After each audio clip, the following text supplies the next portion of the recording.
বিসমিল্লাহির রহমানির রহিম। আসসালামু আলাইকুম। সবাই কেমন আছেন? আজকে চলে আসলাম কচুরছড়া দিয়ে ইলিশ মাছ রান্না করার জন্য। কচুরছড়াগুলো আমার কুটা শেষ। দেখেন আমি এখানে নিয়ে নিচ্ছি 4 পিস ইলিশ মাছ, এক পিস লেজা আর এই ইলিশ মাছ। এখন আমি চুলার মধ্যে পাতিল দিয়ে দিলাম। পাতিলটা গরম হয়ে গেছে, তেল দিয়ে দিচ্ছি পরিমাণ মতে। আপনারা চাইলে কাপে পরিমাণ মতো তেল নিয়ে দিতে পারেন। যেহেতু আমি রান্না করতে করতে অভ্যস্ত হয়ে গেছি, এই জন্য আমি পরিমাণ মতো তেল দিয়ে দিচ্ছি। তেলটা যতটুকু সম্ভব তেলটা কম খাওয়ার চেষ্টা করবেন। এখন তেলটা গরম হয়ে গেছে,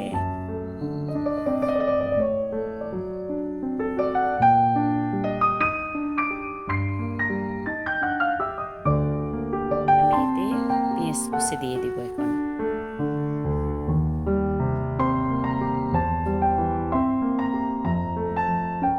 যেহেতু আমার চুলার আঁচটা বাড়ানো ছিল, এই জন্য পেঁয়াজটা একটু নাড়তে দেরি হয়ে যাওয়াতে পেঁয়াজটা পুড়ে গেছে। পেঁয়াজটাকে হালকা বাদামি কালার করছি, বাদামি কালার হয়ে গেছে। এখন আমি এতে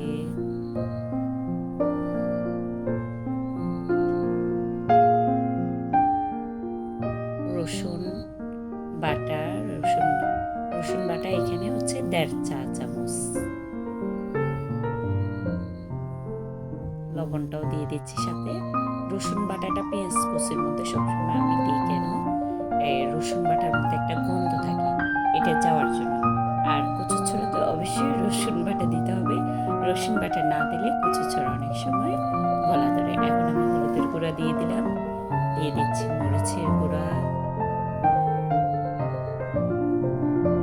1 চা চামচ মরিচের গুঁড়া দিচ্ছি।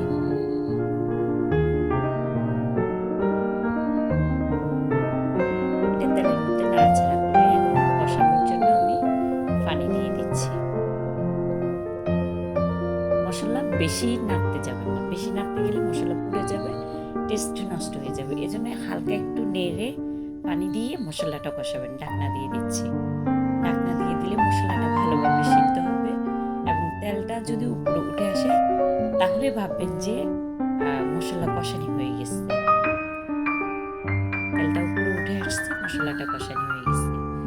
এখন আমি মাছ কষানোর জন্য আরো পরিমাণ মতো আরো পানি দিয়ে দিলাম। পানি দিয়ে দিচ্ছি। এটা হচ্ছে যে ঝোল, বাংলা কথায় ঝোল বললে ভালো লাগে আমার কাছে, এই জন্য আমি ঝোল বলতেছি।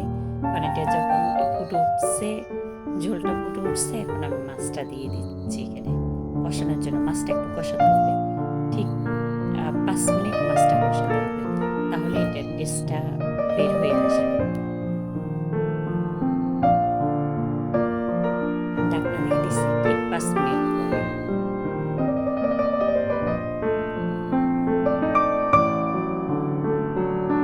মাছটা কষানো হয়ে গেছে, 5 মিনিট হয়ে গেছে।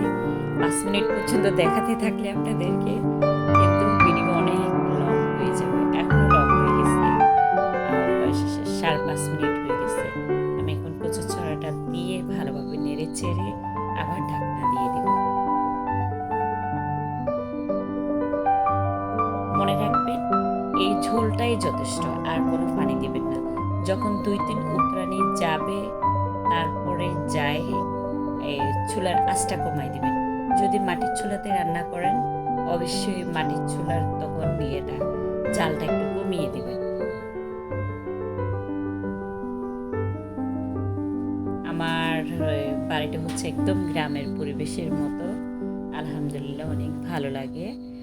আমার একদম কোনো ভিআইপি কিচেন আমার নাই। আমি একদম মধ্যবিত্তের একটা পরিবারের ঘরের বউ, যার জন্য আমার রান্নাঘর এতটা সুন্দর না, ভিআইপি না।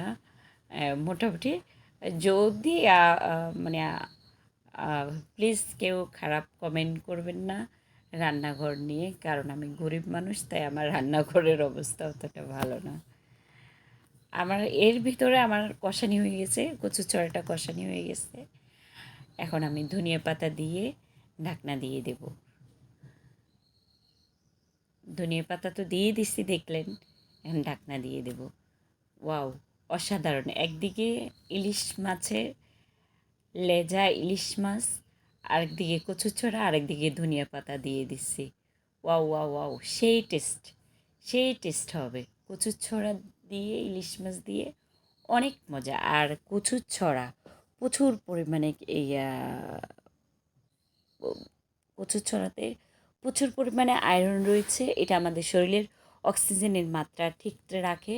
তাই বেশি বেশি পরিমাণে কচুর ছড়া খাবেন। যারা ওজন কমাতে চান তারা কচুর ছড়া খেতে পারেন, কারণ কচুর ছড়াতে ফাইবারের পরিমাণ বেশি থাকে, ক্যালোরির পরিমাণ কম থাকে।